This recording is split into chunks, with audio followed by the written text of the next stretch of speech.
and welcome to M1 Yarns and the Michigan Makers Podcast. This is a knitting and yarn dyeing podcast, and I'm Jamie, your host, the dyer behind m1yarns.com. Today I have a very special episode to bring to you.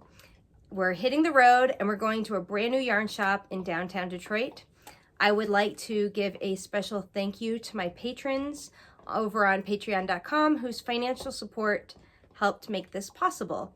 If you're interested in all the perks and goodies that come with being one of my patrons, please see below for some information.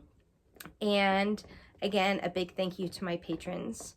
So let's hit the road and go meet Sally at Parker Avenue.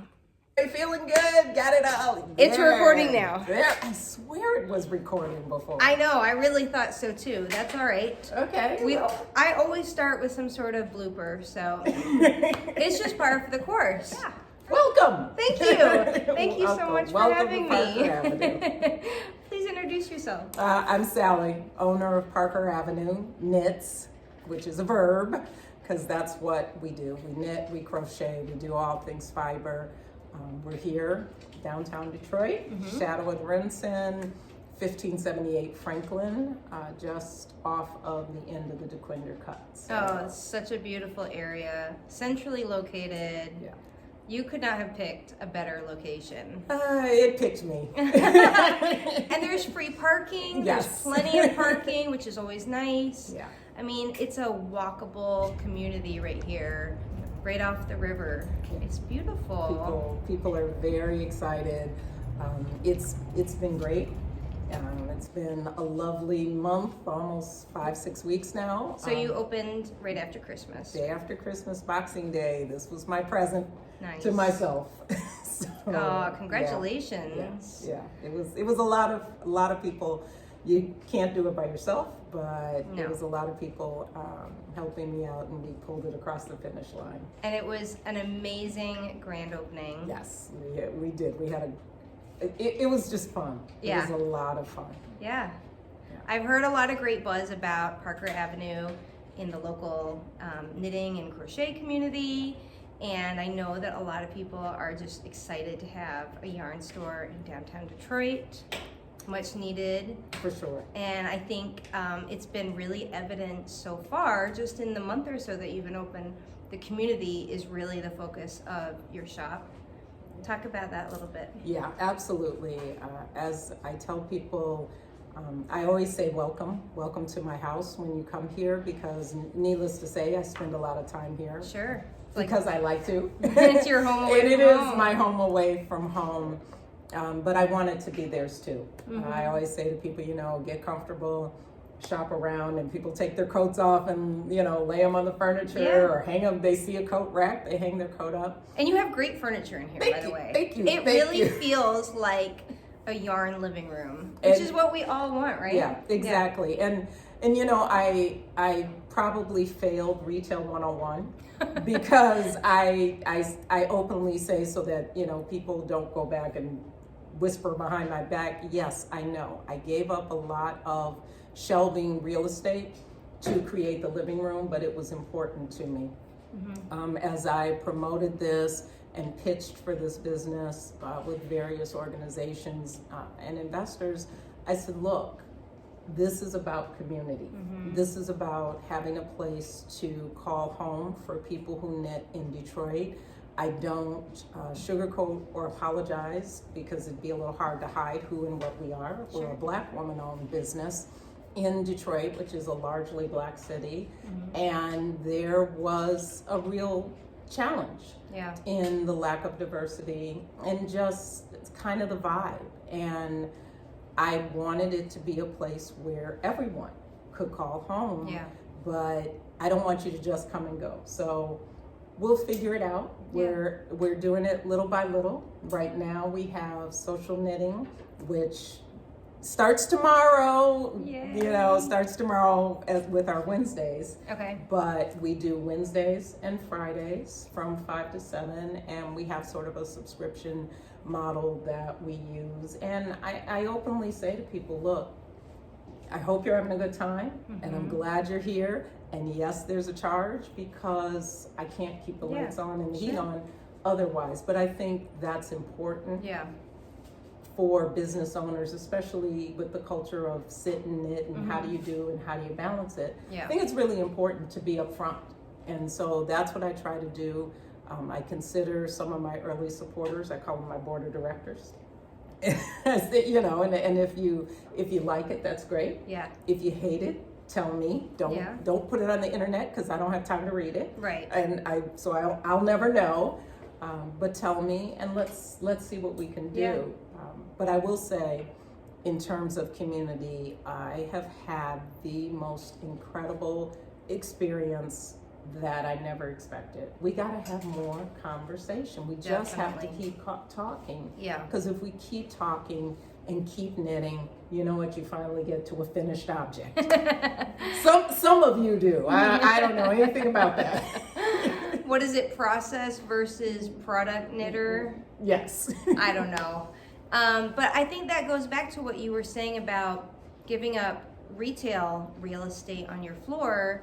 Instead of so many shelves, I mean, you could have like aisles and aisles and aisles in here, but you've created space where that dialogue can happen. And I think too with that, you know, less shelf space creates an opportunity for fresher turnover, you know? You're going to be bringing in the hot new thing, and that's exciting for the people who are coming in, sitting, looking at the walls and saying, oh, I didn't see that last time. Actually, that really is really pretty. Okay. Lala Stripey. I've moved her like 3-4 times, and finally somebody's like, I like that. We digress. See, I guess it did its job. Well, and let's be clear, full disclosure, I also gave up some landscape for the DJ booth. Yes. Well, that's exciting. The only yarn shop with a DJ booth, and I do convince the DJ to come in every so often, particularly on Fridays. We just unwind and fun and have a good time. And at least I feel like, okay, if I was home on Friday night, this is what I'd be doing. Not so bad working Friday night when you got a DJ. Not at all. That's exciting. So how did you even come to the point of thinking about opening a yarn shop? I mean, your fiber journey must have started a few minutes before that, right? Well, I learned as a child, like a lot of people do. I learned as a child. My mother did fiber arts, crochet and knitting, and I learned from her probably before I was 12. Didn't stick, and I didn't gravitate towards it. 2007 or 8, I moved back into it. And it stuck. It just stuck. It became my hangout. It became my jam. That was just the thing that I did. And I did it for about 3-4 years. And then life just got busy and I moved out of the state. But I kept it up. I kept it up, but it became less intense and more of a hobby. And then I came back to Detroit in the height of 2015. And it was the height of entrepreneur, open. There, you know, if you read the news, you'd think the streets were paved with grant money. And I came back and started a journey to actually build a nail salon. And then somehow, and this is the part that's really funny, I actually don't know the answer. All I know is I saw a pitch competition for Michigan Women Forward, a great organization that I had worked with on the nail salon. They had a pitch competition, and the next thing I knew, I was like, I'm going to enter this pitch competition. And the next thing I knew, I had twisted my business plan, changed my numbers, put together a slide deck, did a bunch of research, and February of 2021, almost a year ago now, I pitched and I won. Awesome. Yeah. It was meant to be. Yeah, it was just meant to be. Wow. Yeah. That's incredible. You've had a great team helping you along the way. Absolutely. Yeah. An amazing cheer squad. Yes. You know. Well, yeah, they put up with me, I did not necessarily enlist them, but again, I followed the universe a lot, and I followed the universe and these three amazing women, my sister, Sharon and Dondi, who a lot of people in the community know because she's an avid knitter and crocheter for many years. Okay.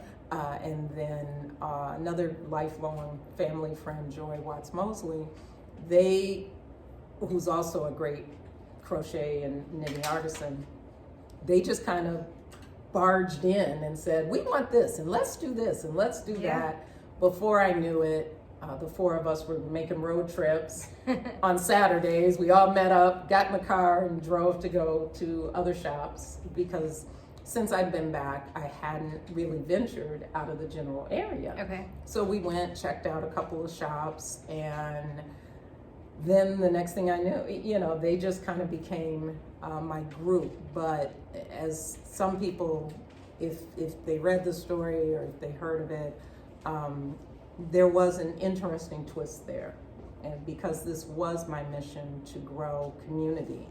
And for better or worse, all three of those women are dealing in one way or another with breast cancer, either on the other side of it, in the midst of it, going through a reoccurrence of it right now. So I didn't intend to bring these three women together in that way, but I did. And as the story goes, we were driving along, I was driving and they were talking. And all of a sudden I realized that they were laughing and talking and lamenting about chemo and diarrhea and, and throwing up and all, and how many doctors can you show your boobs to? It's like they were having this conversation, but it wasn't heavy. It seemed cathartic in a lot of ways. And I remember just looking out the windshield and thinking, it doesn't matter what happens with the shop now because I've proven my premise that this builds community. And these three women who are very different but are able to come together through the fiber to create a community that's helping them. And that's when I knew that the community, that it was a thing. It facilitated probably some moments that needed to be had. Absolutely. And there's going to be countless more to come. Absolutely. I mean, I've watched people re-engage. I've seen people that I hadn't seen in years from other knit shops. As a matter of fact, one of my I have two stellar teacher employees right now, Linda and Teresa, and if people have been around, they've seen Linda and Teresa at other shops. And again, the universe conspiring. Teresa was at Fun with Fiber, is it? That just sold.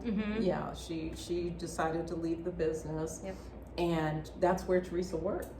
And so she was able to stay connected. She was able to stay connected. Nice. And she's just an absolute fiber genius. My teachers are a little bit on the perfectionist side. I was like, oh, I'm not taking classes from you. This is way too much pressure. I like flaws. But she came along, and that's just made it, again, just at every turn, every day, every week, I'm having some kind of little God wink saying, this is what you're supposed to be doing. And so, I'm like, okay, I guess I'm paying in God weeks today. That must feel super, what's the word I'm looking for? Just reinforcing in the most positive way, especially, I'm sure, I know for me as a business owner, there are so many moments of self-doubt and fears and all sorts of crazy ideas that are going through your head. You could think of all the things that can go wrong, but if you embrace all the things that go right, or that are just that reaffirming good vibe, it's incredible. It's absolutely I really don't even have time to think about the things that could go wrong, that maybe will, I don't know. Sure. It's sort of like a stage play. Yeah. Nobody knows the script but you. Right. So if it goes wrong, it didn't really, Yeah. because nobody. Everyone's entertained anyway. Yeah, they're like, that was a great way to do that. Oh yeah, I meant to do that. And I get this all the time, no brag, just fact. People walk in and they're like, this doesn't feel like other yarn shops. This feels, like home. I feel like I'm in, all sorts of accolades, but talking about the difference. Yeah. And frankly, I'm sure I don't have a product in here that you can't get someplace else. So that brings us to a good point. Why don't you tell us some of the highlights Yay! that you do have in Enough here. about me and business, who cares? Let's talk about the reason we do this. So I started with something near and dear to me, Blue Sky. Okay. Blue Sky Fibers was it suited my palette, my style. Mm-hmm. And I'm a big 7/8 needle girl. The happy medium. I'm right there. Yep. Right here. That's my jam. So that was a big one that I started with. And there's a trunk show coming. Exciting. So there'll be a trunk show in all of February 2022. Okay. Starting later this week if we don't get Snowmageddon. Yeah. But either way, in February we'll have that trunk show, which I'm really, really excited. And see, and this is the fun stuff you get when you get a yarn store. You get all these little color cards, and then they say, "Oh, just pick," and you're like, Yeah, it's hard to pick. Who can pick? So this is actually their organic cotton, which is one of the few worsted cottons that I like to work with. Mm-hmm. Even though it's organic, it's totally natural, but for some reason I find that it's a little more forgiving. Sometimes when you work with cotton, by the time you're done, it's all stretched out because it doesn't have the elasticity. But I really, really enjoy the organic cotton, and they have some beautiful, beautiful patterns for it. So They do great pattern support. They absolutely. So I'm really excited about that. This is one of my squishy faves, Sweet Georgia. Mm-hmm. Now I was not familiar with Sweet Georgia.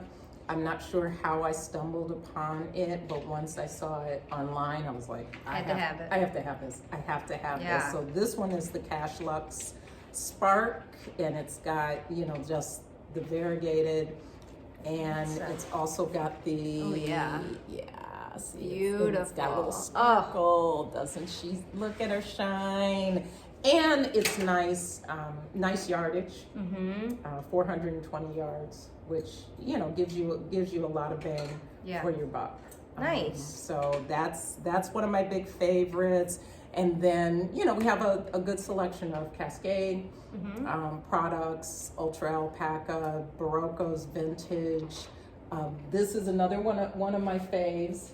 Yes, see people, I'm trying. This poor baby was born in July. Oh. This is now a shop sample. And I gotta figure out something else. That's how it goes. But you'll be glad to come and see it because it's Big Bad Wool. Another, nice small, somewhat curated brand, but so soft, so squishy, and super child knit friendly. Yes, very much so. So that's another one of my big favorites. I Wool in the Gang. Everybody loves their bulkies. Yeah, their bulkies are the truth. And I mean, we're here in Detroit. It gets cold. Where it's going to be cold forever. I'm wearing a bulky sweater today, and yet somehow it's 47 degrees out. Oh, well, but what are you gonna do? Yeah. So that's amazing. You have beautiful colors and textures, and you have bags. Yes. Now most of the bags are indie. Okay. We've got Darn Yarn MN out of Minnesota. Darn Yarn Minnesota, she does really, really nice work. Yeah, that quilting is fun. Isn't it? It's fabulous, little strap. So this is one of her smaller project bags, and then she has some larger ones. But we have a really really nice time with that. Another brand is Fiber Space, which people seem to be somewhat familiar with. And then we do carry some of the 65 South, the more branded Those bags. are nice tote bags. Yeah, they're a nice tote. This February is really largely around self-love. Yeah. Because maybe we did whatever it was, Galentine's Day. Right. And, for your single friends and this, that, and the other. But really, it's about showing yourself some love. Yeah. So actually, one of the things that I fell for, knitting for radical self-care, brand new, Beautiful. gorgeous. I'm no lie, just beautiful work by Brandy Cheyenne Harper, who's really been championed Excuse me. with Pearl Soho and also with Nora Gogan, but just an incredible patterns. So I've got bulky yarn. I hope to get 2, 3, 4, 5 people, get people to kind of buddy up. Not a full-fledged knit along, but an encouraged knit along to do something for yourself, something like that. Pretty. It's about 10 patterns. Nice. Mostly bulky. Those are cute. Aren't those cute? Yeah, the Joy mittens. They're really an interesting. It's going to be an adventure. She is a very skilled artisan. Oh, amazing. Very skilled artisan. I don't know, folks, if you can see that, but the Joy mittens are really awesome. Before anybody asks, no, I didn't make the dress. I could have. I didn't. Just say you did. Nobody, it's our secret. We won't tell her, right? Everybody, But I did make the hat. It is so cute. Thank you, Anne, because this is what I do. This is proof I've been doing it for a while. This is fall 2009. Nice. I think you can still you can get a lot of the old ones on the Vogue Knitting website. But hats are my jam. And berets are totally back in style. I didn't know they ever left. Excuse you. You know what? I stand corrected. But absolutely, it's been amazing seeing so many people making them this fall, since the fall, I would say. Talk about what's back.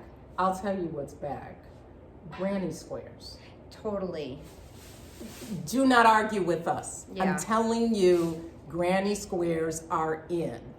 I have a girlfriend. I'm going to have to send you this photo. I will, in fact. She made a granny square coat. I mean, it is like floor length, hood. Wow. Long sleeve. It is like Joseph's coat of many colors. I mean, and the way she kind of poses in it is like that confidence of, I made every single square and it looks freaking awesome. Yeah. And I can do a chain stitch. So I don't know what I'm gonna do. I am like, okay, I'm gonna be so out of vogue. But literally, and they're back when they were selling them at Target. Yeah. They had granny square hats. And I'm just like, oh, this is a thing. Yeah. Like, what's worse is like Anthropologie when they try to do some like knit or crochet thing, and then you're standing there looking at like, I could do that 10 times better. Yeah. With better yarn and Absolutely. Don't get me started. Absolutely. But so that's a big thing that's coming back. So I doubled down on cotton. As a matter of fact, I got in a select amount of shiny happy cotton. Okay. By Wool and the Gang. That's a nice one. Come summer, I'll get some more brighter colors. Yeah. Because they've got little bucket hats, they've got totes, they've got sweaters, they've just got some really amazing pieces. And my crocheters absolutely love the cotton. Yeah. And I'm loving them. Do not sleep. The crocheters are the truth. It's really incredible. So nice. Those are the big things. Yeah, like I said, we've got the stay tuned. And check out my Instagram hashtag. Yeah, I'll have to include all the links. Include all the links below. Because I've got a special thing coming in the next week or so. I made a rookie error. I posted this wrap. Well, first of all, I have this product here, this Eco Puno tweed. Oh, that's nice. Isn't? Okay, first and foremost, sorry to cut you off. I love that denim. But look at all the colors in there. Yeah. Yeah. I don't even think we can like really do it justice. This has a whole rainbow hiding. That is my favorite one. And as you can see back here, I love the Rowan felted tweed. Yeah. You like it. That's nice. That the tweed I love is it. so in. It is, but this one has alpaca in it. Which makes it buttery. Yes. So I was like, what's the problem? Why aren't people jumping all over this? So I'm looking. I see this wrap and it is gorgeous. I post it, I repost it, and people lose their minds. Yeah. 2 rookie problems. 1, don't have the pattern, and 2, don't have the right color fiber. And I'm like, okay, I could have sold this about 8,000 times. Yeah. But I was like, don't worry, people. Hang on. It's on its way. You It's gotta on its way. build that anticipation. Oh, I can't wait to repost that hopefully by the end of the week. They always they always say if something's not moving, if you make a sample in that color, that'll be the one everybody wants. Yeah. It's an interesting commentary on people's perceptions and how color speaks to you, and Absolutely. how we're influenced by like the power of suggestion. You know, Well, no, we don't suggest things here. We just let you we just provide opportunities. and I know you want this. Look And at who it. doesn't love denim? And who doesn't? I mean, denim goes with denim, Everything. which is everything. Yes, absolutely. But no, I envy you as a dyer. That's got to be so much fun. It's fun. It's a 3-ring circuit. Probably like running a yarn shop. Yeah, it's. But I will tell you, it's a little. I'm convinced it's a little easier on your end, because I go and I'm like, oh, I'm gonna pick up something indie, and full disclosure, I don't do a lot of variegated work. I don't do a lot of fingering weight, a lot of small needle work. In my personal work. So then people are like, I'm like, it's pretty, so then you buy it. There is only one small issue. When people buy from dyers, they're just buying a pretty color. Yeah. They come to me and have full-on demands. Yeah. Where's the swatch? Where's the sample? Where are the patterns? What does this go with? How does this stripe? I don't know, lady. Yeah. I get that a lot, especially at like yarn shows. People will ask me, oh, do you have a swatch of this? And something I think needs to be more discussed in the fiber world is that, you know, we could take this, gorgeous, knit up a 4x4 swatch in stockinette, knit flat, right? And it's going to look different than it will when you knit a pair of socks or a long shawl, because the way that color pooling is going to change based on your needle, your, you know, how long before you turn around. I mean, there's so many variables. I feel like we have to get out of, this is me up on my soapbox. It's your soapbox. I hate the idea of a swatch. I'm like so against it. And I've gone into yarn shops where they say, oh yeah, hey, we have swatches on everything. And I'm like, don't do that. Please don't do that. But that's just me. I know that for beginners, it's hard to visualize. But I think that's also too some of the fun of getting, you know, a skein where this is like a little mystery. You know? You don't know, you won't know. And if you're really set on a certain way of pooling, then definitely 2 skeins, helical knitting.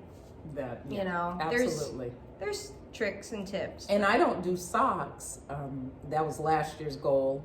I kind of did this. You opened a store instead. Yeah, no, I think you win. I got all the socks. But I've been, you know, talking with someone, and they did a sock sample for me, and I've learned so much about the fact that what people don't know is, like you said, they're being influenced. You're actually having your creativity a little bit taken away from you, because a lot of the sock yarns are computer driven. Yeah.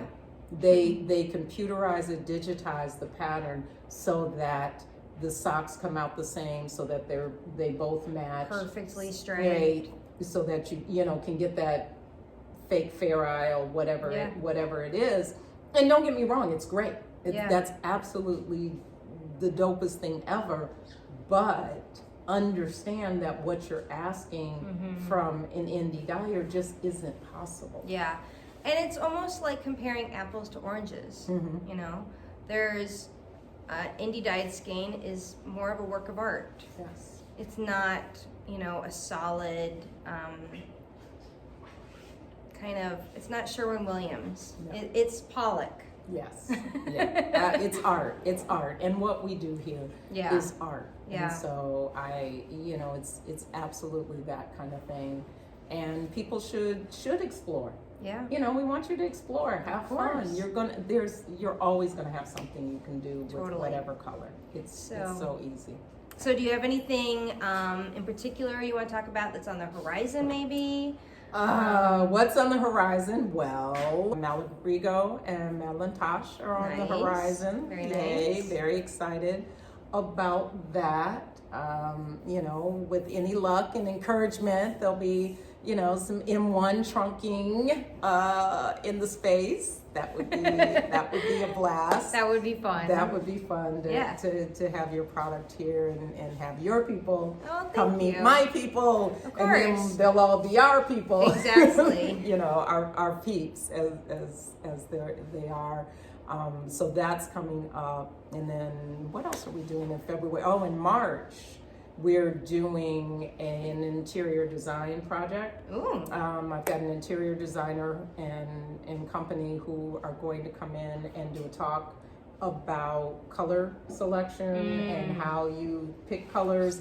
And we're doing it with 3 or 4 Rowan pillow patterns. Fun. And in their pure wool. Okay. So something that's cost effective, but you'll get a product that you're really going to love, that you can really use in your own home. So that's going to be a lot of fun, kind of working through that. I'm excited to have that event in March. And in April, we've got Manos Trunk Show already on the books. Okay. So I'm super excited about that. I'm absolutely love the Manos. So I'm excited, and we'll have some special things in for that one. Okay. And working with Tina Say on a custom design. April's my birthday month, so Me too. I was like, really? Yeah, we'll have to get together to celebrate. Oh, girl, the turn up. Get the DJ. Yes, we are definitely on the move. So I hope that we have something special for April. Okay. And if I find some place to put it, also talking about a book club. Nice. Because that's my other passion. Nice. And so definitely want to share that and continue to cultivate the notion of culture and community. And everybody may not be a fiber artist, but they may want to engage in other ways. So we're cool people. Yeah.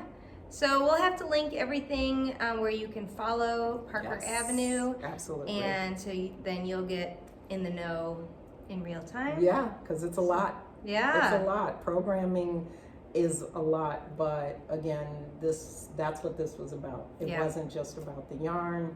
But we do have classes. A lot of people come in and they ask, and they're like, but I can't do anything. Our position about classes is that we meet you where you are and we get you where you want to go. So whether you've got a designated project that you want to go through a series of class to get that project done, whether you just want to learn how to get started, wherever you are, whatever your goal is, we just help you get to your goal, because the ultimate goal is just getting people in our community, in our fiber community specifically, so that they can have a great time. Yeah. Yeah. Well, you have been a fun Michigan maker. Making community in a yarn shop. This is awesome. Absolutely. I've had a blast. I appreciate the opportunity. Thank you for having me. Love sharing. This was really Come fun. see us. Bye.